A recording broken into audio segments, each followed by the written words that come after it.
নির্বাহী কর্মকর্তা এই উপজেলার। তা আমরা এখানে আসছি মূলত অবৈধ যে ড্রেজার আছে, যারা বালু উঠাইতেছে এবং বিক্রি করতেছে অবৈধভাবে, তাদের বিরুদ্ধে আইনগত ব্যবস্থা নেওয়ার জন্য এখানে এসে আমরা টোটাল 11টা ট্যাগ পাইছি বালু, যে যারা অবৈধভাবে উঠাইছে বালু, এই বালুগুলা আমাদের সরকারি বিধি মোতাবেক এখন উপজেলা নির্বাহী কর্মকর্তা আছেন, উনিও বলবেন। আমরা জব্দ করছি, জব্দ পরবর্তী কী করণীয় আর আপনাদেরকে ডিটেলস বলবেন এখানে। এবং আপনারা যারা এখানে আসছেন, যারা যে আমাদের কাছ থেকে এই জব্দকৃত বালু যে নিলামে নিবে বা যে অনুযায়ী বিক্রি করবে, সরকারি টাকা অর্থ জমা দেবে, যে এই কাজে যদি কেউ কোনো প্রকার বাধা দেওয়ার চেষ্টা করেন, মামলা হবে, কিন্তু আমরা ধরে নিয়ে যাবো আমরা তাদের বিরুদ্ধে। ক্লিয়ার মেসেজ, এটি এক বছর জেল দেওয়া হয়েছে, কিন্তু ওনাকে জেল দেওয়া হচ্ছে মোবাইল কোর্টের মাধ্যমে, হয় 50,000 টাকা জরিমানা, 2 দিনের জেল। ঠিক আছে, তদ্রুপভাবে ওনারা কিন্তু এটা করে তাৎক্ষণিকভাবে সমাধান দেওয়া হয়েছে। আপনাদের কিন্তু যারা যদি বাধা দিবেন, তারা যদি এই কাজ করেন, রেগুলার মামলা হবে, এই মামলা চলবে 5 বছর, এবং আপনাদেরকে নিয়মিত হাজিরা দিতে হবে এবং আইনের আশ্রয়ে আসতে হবে, এবং সর্বশেষ যেটা সাজাও হবে। কিন্তু এটা আমি সম্মানিত উপজেলা নির্বাহী কর্মকর্তা মহোদয় আছেন, ওনাকেও বলবো যে সার্বিক কথা আপনি এখানে বলে যান, ওনারা যেন এটা মাথায় ঢুকাই নেয়।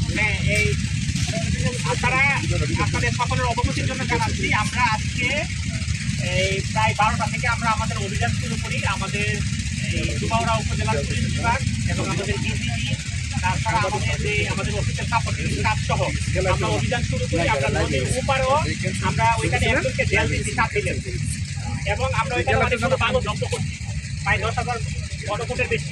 আমরা এই পারে আসি, এই পারে এসেও আমরা একজনকে হাতে নাতে ধরলাম এখানে, তো তাকে আমরা মোবাইল করে সাজা ঘোষণা করছি। এবং আপনাদের অবগতির জন্য বলি, এই যে অবৈধ যে বালুর তালগুলো আছে, যেগুলো অনুমতিবিহীন বা ওদেরকে আমাদের ঠিকাদার কর্তৃক অনুমোদিত না, যারা এই বালুগুলো উত্তোলন করছে, ওই বালুগুলো আমরা সবগুলো জব্দ করছি এবং রাষ্ট্রের অনুকূলে বাজেয়াপ্ত ঘোষণা করছি। এবং এইগুলো আমি আমাদের যে ইজারাদার আছে, ইজারাদারকে নির্দেশনা দিয়ে যাচ্ছি, এগুলো প্রচলিত বাজার মূল্য অনুযায়ী এই বালুগুলো বিক্রি করবে। বালুগুলো বিক্রি করে ওই টাকা আমাদের সরকারি কোষাগারে জমা প্রদান করবে। এবং এই ক্ষেত্রে আমাদেরকে আইনগত সহায়তা করবে আমাদের পৌরসভা এবং আমার অফিসের যে সার্ভেয়ার আছে, নায়েব আছে, এবং ইউনিয়ন পরিষদের যে আমাদের প্রশাসনিক কর্মকর্তা আছে, ওনারা সামগ্রিকভাবে সহযোগিতা করবে এই বালুগুলো মানে সরকারি বিধি মোতাবেক পরবর্তী কার্যক্রম গ্রহণ করার ক্ষেত্রে।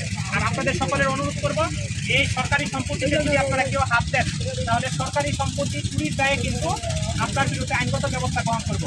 একটু আগে আমাদের ভারপ্রাপ্ত কর্মকর্তা যে কথাটা বলছে, যে আপনাদের কিন্তু যদি কেউ এই বালুতে আপনারা অবৈধভাবে চিন্তা করেন যে রাতের বেলা তো কেউ দেখবেন আমি নিয়ে যাই, কিন্তু আমাদের লোকজন কিন্তু থাকবে, তার বিরুদ্ধে কিন্তু নিয়মিত মামলা হবে এবং আইনগত ব্যবস্থা নেওয়া হবে।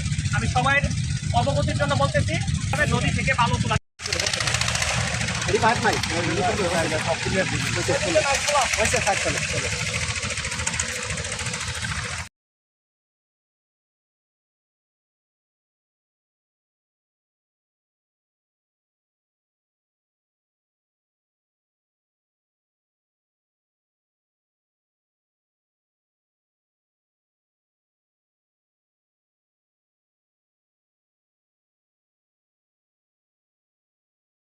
সবাইকে নমস্কার বন্ধুরা। আমাদের দুবাউড়া ময়মনসিংহ নেতাই নদী থেকে পাহাড় থেকে আসা লাকড়িগুলা বা কড়িগুলা ধরছে মানুষ। আপনারা দেখছেন পাহাড়িয়া দল, একবারে অনেক মানুষের দান বন ক্ষয়ক্ষতি হয়েছে এই দলে। অসময় দল, আজকে 31শে বৈশাখ কি অবস্থা দেখুন আপনারা। অনেক লাকড়ি অনেক বেশি আসছে ভারত থেকে। আমাদের এটাই নেতাই নদী, বিশাল বড় নদী।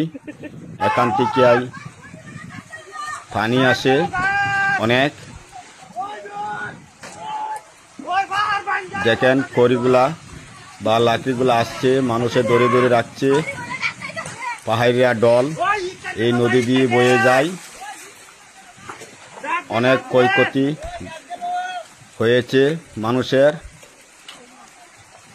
একটানা 2-3 দিন ধরে